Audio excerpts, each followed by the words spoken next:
Good afternoon, everybody. Welcome to another PCA Government Affairs update. Joshua Habursky, joined by Patrick Anderson. We're here to talk a little bit about some of the recent activities in July. It seems like it's been a whirlwind of different things going on at the federal and state levels.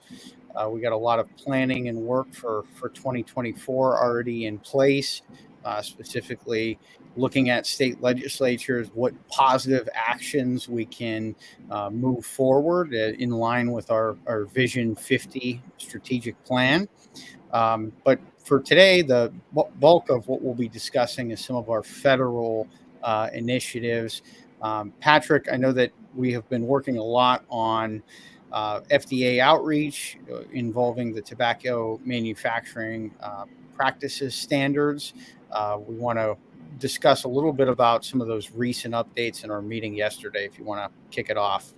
Yeah, sure. I mean, everybody knows, about the great, court victories that PCA has had over the last couple of years, directly challenging FDA on the various regulations, whether it's labeling or packaging, and now even, the deeming regulation, which is kind of, the foundation for where all regulatory authority comes from. And, as we all know, even after FDA was found to have acted arbitrarily and capriciously in exercising deeming authority over premium cigars, they continue to pump out more regulation. And not only do they do it, but they seem to be moving very aggressively towards regulation, and specifically against the premium cigar industry, which is interesting considering that premium cigars have not only been found by the courts to not be a part of the tobacco epidemic, but also by groups like the National Academies of Science, has told FDA that they should really pull premium cigars aside and establish a formal category so that they can look at this more objectively. The Reagan-Udall Foundation, similarly in their audit of the Center for Tobacco Products, said, they need to stop trying to aggregate all of these political initiatives and really focus more on the science. And yet here they are continuing to push forward. And so we were fortunate. We put together a complaint and filed it with the Ombudsman's office over at FDA. That's an independent office which tries to find. So I got some construction going on in the back. But it's an independent office that tries to find avenues for cooperation within the agency whenever they're running into these types of administrative problems with a regulated entity like premium cigars. They were very open to hearing our concerns. They sort of recognized that, there's this court, remedy that everybody's waiting on, that remedy will deeply affect FDA's regulatory boundaries with respect to premium cigars. And they offered us some additional avenues to try to open up lines of discussion within the higher ups in FDA. As many of you may recall, Mitch Seller left the agency last year, and so there is some new leadership there, and we would very much like to kind of try to reset the relationship with that new leadership. And so, we're hopeful that this will give us some opportunity to have those new conversations and hopefully find a different way of working with that regulator, and hopefully one that's a little bit more fruitful, really, for everyone. Absolutely. That outreach will continue with the Ombudsman's office, but also with the FDA directly and the Center for Tobacco Products. We plan on reaching out for an additional meeting. We met with Dr. King early on in his tenure, and I think we're ready to have some additional discussions in the context and the framework of upcoming regulations. We will be presenting a comment for the Reagan-Udall Foundation's recommendations to CTP. They are putting together a strategic plan, and on August 22nd, I will be providing oral comments, and the association will be submitting written comments. We also submitted written comments recently on HHS smoking cessation. That's another area, Patrick, where you were highly involved.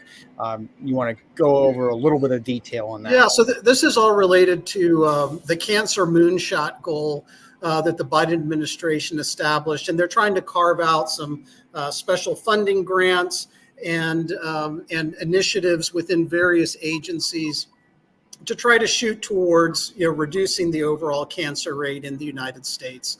Obviously, part of that includes smoking. And when you look at the data, it's really talking about cigarette smoking. But as we all know, whenever smoking comes up, whenever tobacco comes up, these agencies take an all tobacco approach. It's part of the tobacco-free society movement, which is not based in science, but based on people who just want to see tobacco gone. It's a political initiative. So we put together, a very concise but fact-laden commentary, which focused really on all of the reasons, whether it's from FDA's research, from HHS's research, from the National Academies of Sciences research, but all of the different factual reasons why you cannot compare cigarettes and premium cigars, particularly when it comes to tobacco-related illness. Yeah. So, all of those different avenues we are weighing in. We don't want something like this to be used as a blanket, statement or blanket approach to going after all tobacco products. And that is something why we in on this particular instance. A couple other updates that I want to go over briefly with everyone. We had a major event last week with the Congressional Cigar Caucus, working with them, a panel, one that I participated in along with Greg Zimmerman, our immediate past president, as well as Dr. Gabby Caffey of the Boutique Cigar Association, and Carlito Fuente, who representing his company as well as Cigar Rights of America. We had a great discussion. Over a dozen members of Congress attended that. And then we also hosted a reception for upwards of 150 congressional staffers at our office, really focused on education and outreach about the products, about the unique artisanal nature of the manufacturing side, the boutique manufacturing side in particular, and then, of course, the retail impact and the small business impact. Patrick, you also convened a meeting with the Small Business Administration. Yeah, I did. And I'll jump into that in a second, but I think one of the really cool things I think people took away from that educational event really was, the American dream. And Carlito talked about that so concisely, about the origins of his family and that business, how it all started, with his grandfather, where they worked with the Small Business Administration. They started their businesses, and that whole evolution, the various countries that they had to migrate to before eventually coming to the United States. It was really fantastic.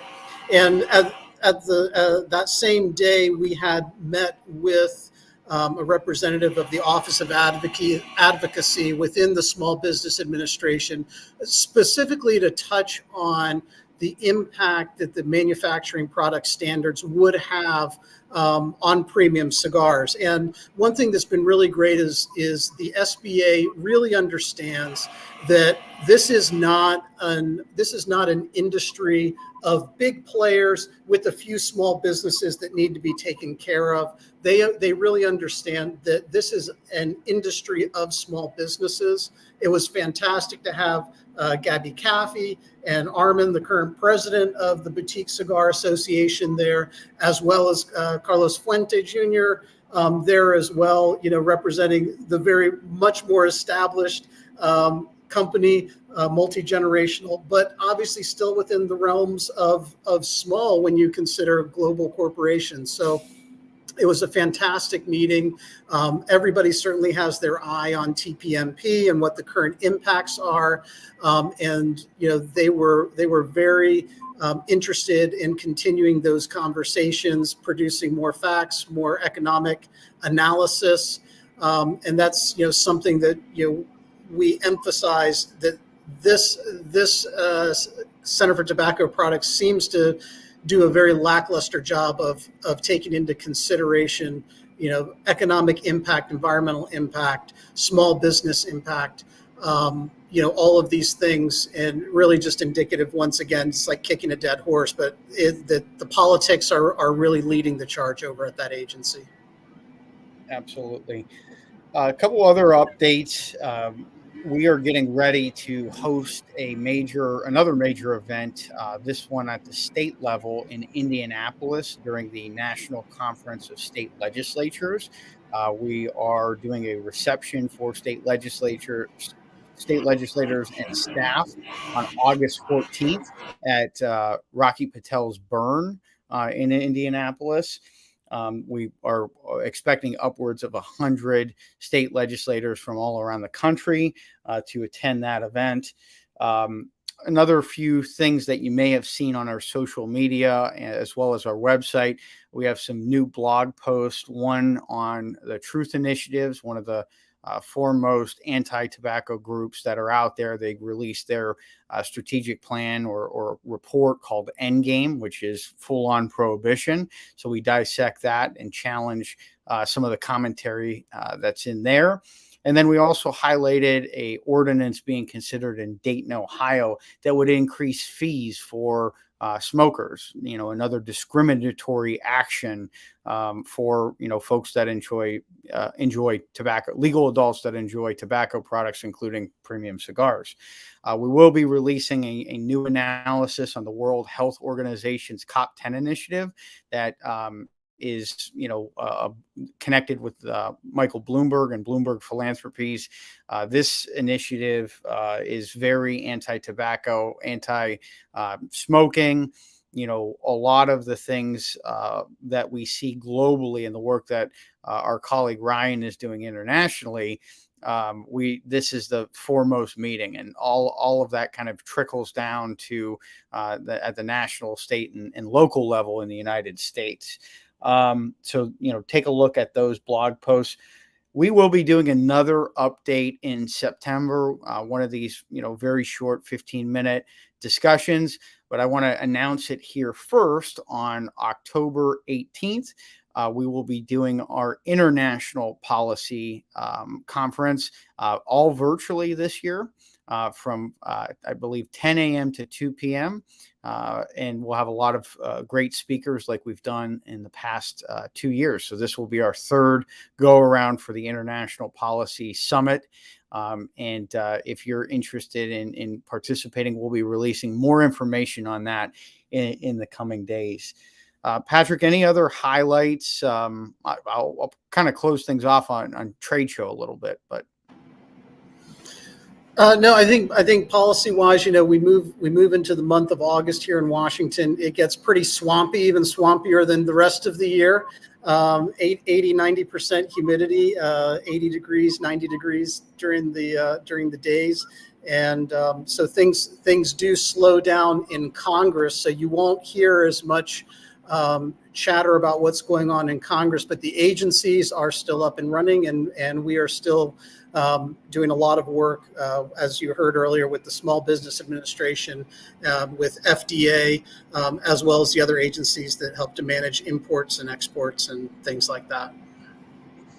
Absolutely. Yeah. And a lot of our outreach will be recruitment for the Congressional Cigar Caucus. We're setting goals to get new members to join. We're at around 60 members in the House, looking at exploring Senate counterparts as well as getting more House members involved. And then the only other thing to mention on this broadcast is, of course, we had the trade show in July, and it seems like an eternity ago, given all the stuff that has been going on. But at the trade show, we had our legislative affairs panel. Again, want to thank United Cigars and Rabbit Air for participating and sponsoring that session. We'll be releasing some information in our magazine and on our social media about our partnership with Rabbit Air for the congressional as well as Lincoln Memorial ventilation units, which are quite collector's items. We saw them and unveiled them at the Legislative Affairs panel in Vegas. That will be available for anyone to purchase. I plan on buying one myself.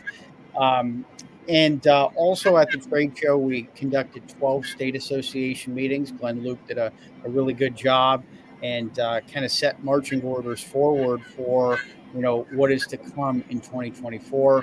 For those that didn't have those state association meetings, we're working with those individuals now and between now and November to really set that plan forward.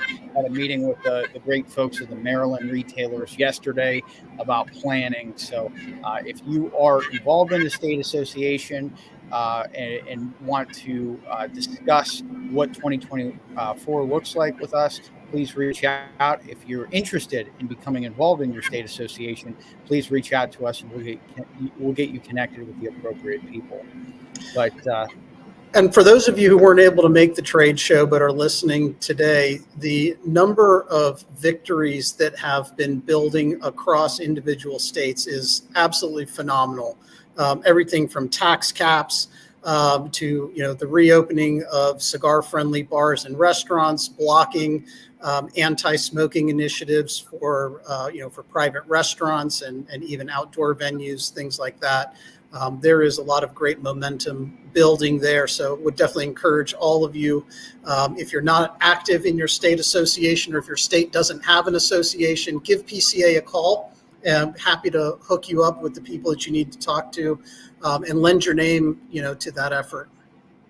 Yeah, certainly looking at the victories document, which is posted on our website, all attendees from the trade show received it. I know that we blasted it out via email to folks that couldn't make it, but Glenn and our team, we were discussing, at least in the past 10 years, this was the most successful year for state advocacy for the premium cigar segment. And a lot of this was done by just a handful of retailers, 3 to 6 in some states, getting tax caps across the finish line, getting cigar bar legislation, fighting local authority. So we really thank those folks that were engaged. And, there's a lot of work to be done. And some of the states that weren't able to get it across the finish line this year built momentum, and hopefully next go around we'll be able to tackle the challenges, but also move the ball forward. But thank you all for joining us for our government affairs update. Hope you all have a great Friday and enjoy some fine premium cigars.